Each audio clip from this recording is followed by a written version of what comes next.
Is decluttering really a hobby? Do I want it to be? Is it? Is cleaning a hobby? Hi guys, if you don't know me yet, my name is Megan. If you do, welcome back. I am doing a little bit of a tiny tidy today, and I am cleaning out this drawer. Well, not this drawer, this dresser. You know, the stack of drawers.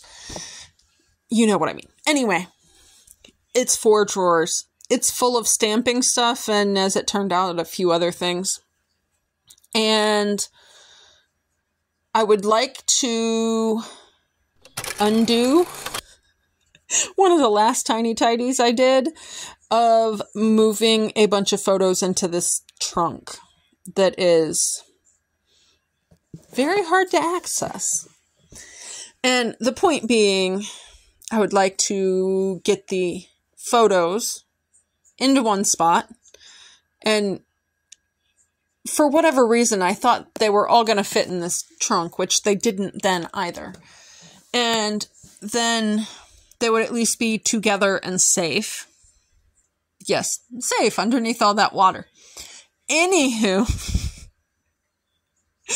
today I am removing the photos from this trunk and trying to fit as much of the stamping stuff from the dresser into this trunk as possible. Just a little shuffle-roo, and hopefully it will be enough. It did not work quite as well as I had hoped.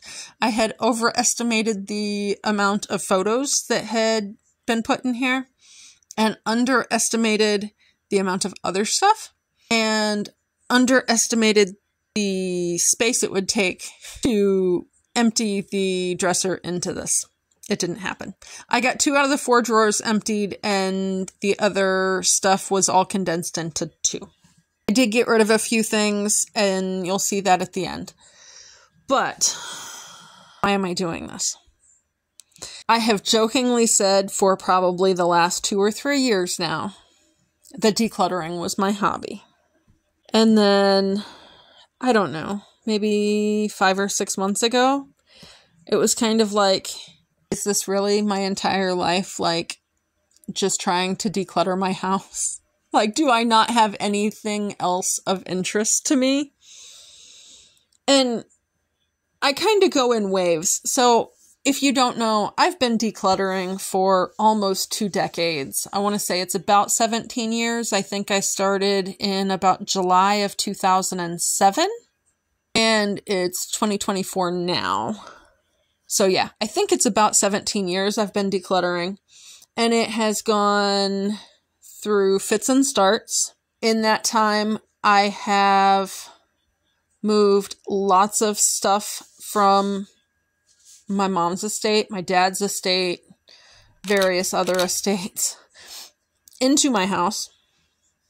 I have learned good ways and bad ways to do that over the years. I have raised a family.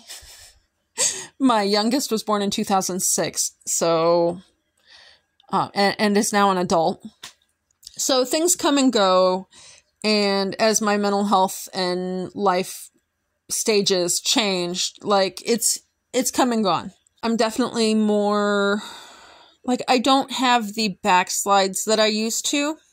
We'll see if that continues as I have more life changes. I don't know.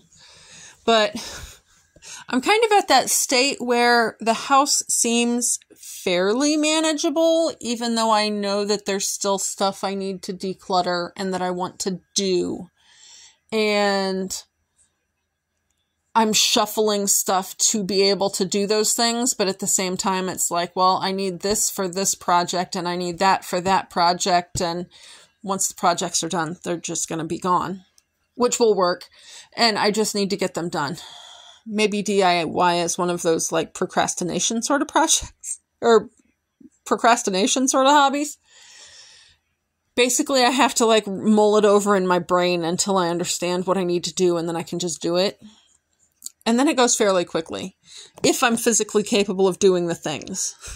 But anyway, I think I probably started thinking about this a lot when I broke my foot this spring, and it's kind of like I don't want my sole hobby to be decluttering.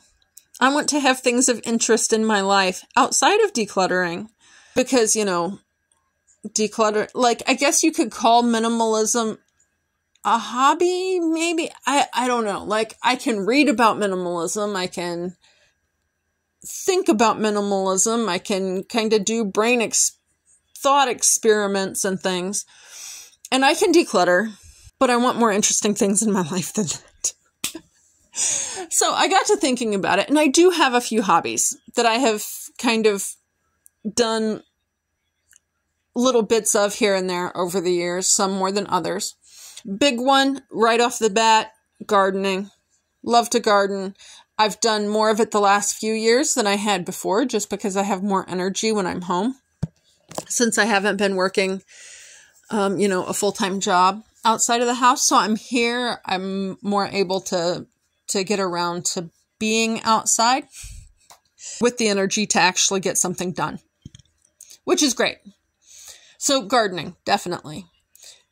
Crocheting, that's another one. It runs into a problem. Historically, lots of people in my family have crocheted or knitted. So we have blankets from my great-grandmother, my grandmother, my grandma, my mom, myself. And at some point you get to a point, how many blankets do I need? No, I did crochet some new washcloths this summer. And I'm doing some wraps and more wearable items. But then there's also stuff like I would really like to get into photography some more, because my art stuff, it's really impractical for me to paint when I don't have anywhere to put paintings. I'm just too much of a functionalist for that. So I either need to start selling paintings or not paint, which is fine with me. I haven't painted since high school. And then, so I'm going to start sewing some as well. You'll hear about that in the near future, as well as the photography, because I would like to get the photos organized in a way that is functional and I can find things and I can use them when I want to. And then also I would like to sew a me-made wardrobe that actually looks good and works for all of the things I look for in my clothes. So I guess you could say that the photo project I'm currently picking up as a hobby is still in the decluttering and organization category. I'll explain more in a future video, but basically I am wanting to get it so I can easily find things and share them with other family members. And they're easily found by my kids when they need them for funerals and things. Then the sewing, totally a joy project for me, would be designing and using my sewing. Have a great week, and remember, a little bit at a time really makes a difference over a lifetime.